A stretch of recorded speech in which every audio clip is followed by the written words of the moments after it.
সেই কর্মসূচিতে সমৃদ্ধ আদিবাসী ছাত্র জনতার উপর হামলার প্রতিবাদে জাতীয় আদিবাসী ছাত্র পরিষদের আহ্বানে এখানে মানববন্ধন চলছে। আমরা সেই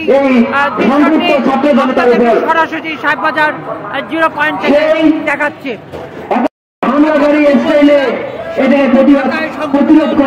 ছাত্র জনতার উপর আমি যদি সেই সমাবেশের কথা বলতে চাই, মানববন্ধন ছিল শান্তি সমাবেশ, তারা এই প্রতিবাদ বলছেন তাদের অবিলম্বে আর যদি সেই শান্তি সমাবেশ এবং তার বিষয়বস্তু আমরা দেখছি সরকারের বিপক্ষে কেন্দ্রীয় কমিটির কিংবা উপবাদের পরিচয় দিব হচ্ছে, তাহলে আমি জানি না আজকে আমাদের অস্তিত্বের ঠিকানা কোথায়। আমরা এখনো আমাদের অস্তিত্ব নিয়ে সংকটে আছি। সংগ্রামী বন্ধুগণ, এদের স্বাধীন হয়েছে, বারবার স্বাধীন হয়েছে, বারবার বিভিন্ন আন্দোলন সংগ্রামের মধ্যে দিয়ে আমরা আমাদের আদায় সংগ্রাম লড়াই করে যাচ্ছি, কিন্তু তার সত্ত্বেও আমরা আমাদের অস্তিত্বের লড়াইটাকে এখনো টিকে রাখতে পারছি না। আদিবাসীদেরকে আদিবাসী বলে স্বীকৃতি দিতে হবে, এই দাবি রেখে আমি আমার বক্তব্য শেষ করছি। দর্শক, এই বিক্ষোভ সমাবেশ থেকে যারা হামলার সাথে জড়িত তাদের চিহ্নিত করে অবিলম্বে তাদের বিচারের আওতায় আনার দাবি জানানো হয়েছে। আজকে বিক্ষোভ সমাবেশ আপনারা জানেন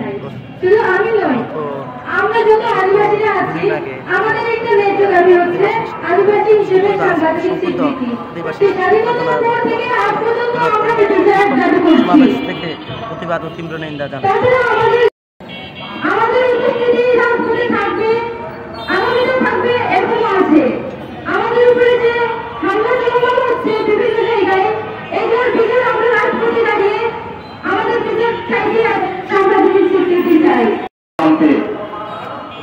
শেষ জায়গায় এসে দাঁড়িয়েছি, অতি দুঃখের সাথে কষ্টের সাথে ভারাক্রান্ত মন নিয়ে আজকে আমরা দাঁড়িয়েছি।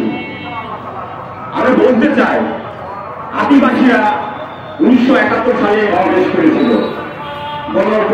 অধিকার সংগ্রামের অধিকার যদি প্রতিষ্ঠিত না হয়, সে আদায় সংগ্রামের অধিকার নিয়ে রাজপথে থাকবে, মিছিল আরো দূর হবে, সমাবেশ আরো বড় হবে। তাই এই সমাবেশ থেকে অতি শীঘ্র গড়ে তুলতে চাই স্টুডেন্ট ফর সভারেন্টি নামে একটি সংগঠন, যারা কিনা আদিবাসী ছাত্রদের উপর শান্তিপূর্ণ সমাবেশে গিয়ে হামলা চালিয়েছে, রক্তপাত ঘটিয়ে আদিবাসী ছাত্র পরিষদের যে মানববন্ধন, সেই মানববন্ধন আপনাদের দেখাচ্ছিলাম।